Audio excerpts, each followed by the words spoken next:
And on the mission statement of the USCCB Migration and Refugee Service, it says, "Our commitment is rooted in the gospel mandate that every person is to be welcomed by the disciple as if he or she were Christ himself."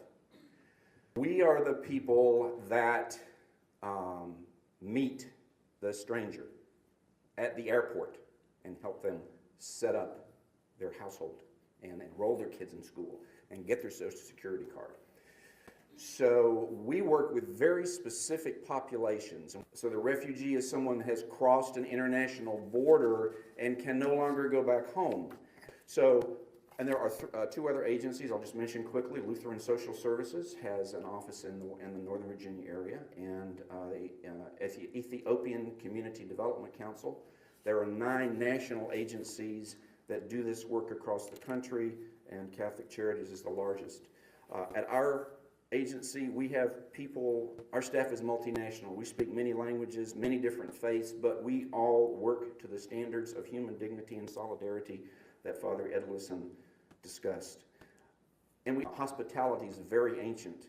There's 6 specific references in the Old Testament to loving the alien that lives among you, because you yourself, Israelites, were aliens in the land of Egypt once upon a time.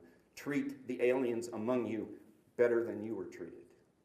And the other one is accompaniment, and that's really called out through the ethic of the Jesuits, that you go with the person that you're trying to assist, not to tell them what to do, and not to hold it, maybe hold their hand, not to pull them along, but to go along with them. So that's the ethic that we work under with our clients. So we meet the stranger at the airport. When they come in, we've got someone there to greet them. Sometimes people from the parishes come along with us to greet them. We'll help them set up the household. We use donations from the parishes.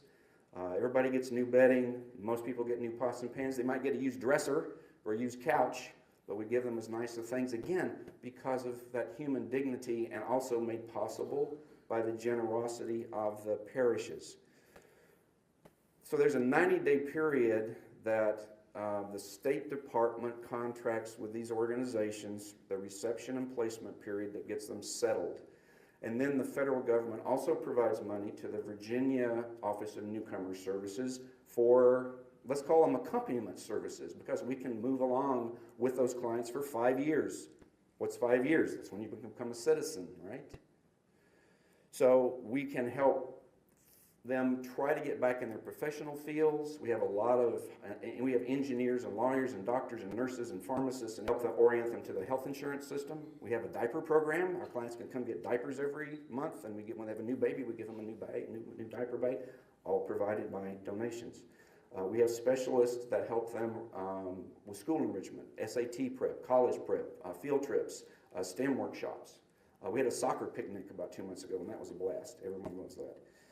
We have a caseworker for age 60, folks over age 60 that have a little bit more trouble. They don't know the language, and they're so pulled away from their cultural background. A little more holistic case management. We go out into the community every 2 months across Northern Virginia and have meetings that you can go and meet people from the school board, police department, health department, other churches, community organizations that are interested in helping support the refugee clients. So I want to give you just a few numbers about sort of the volume and the things that we do for work. So this is just talking about my office now and in the national picture. So over the past 4 fiscal years, we're on the federal fiscal year, our office has averaged resettling per fiscal year 650 individuals. And that's been anywhere from like 24 to 26 countries. So we're 11 months into the current fiscal year, and our number is 270 individuals representing 6 countries.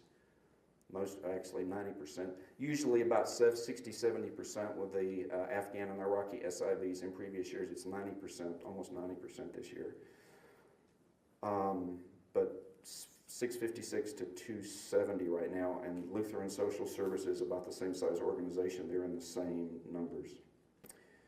Nationally, since 1975, the average annual U.S. admissions was 77,525.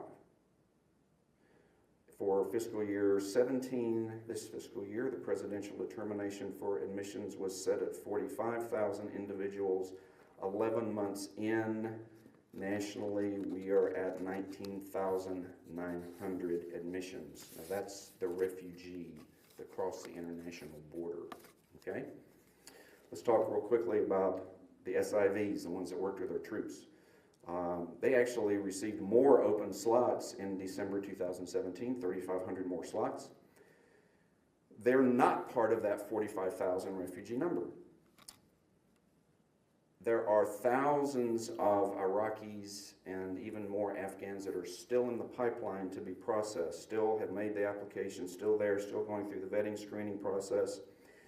The first 6 months of this fiscal year, 7,900 individuals with the SIV visa, family principals and family members, were admitted.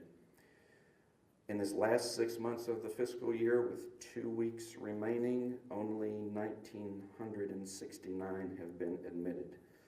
Processing has currently ground to pretty much a near halt.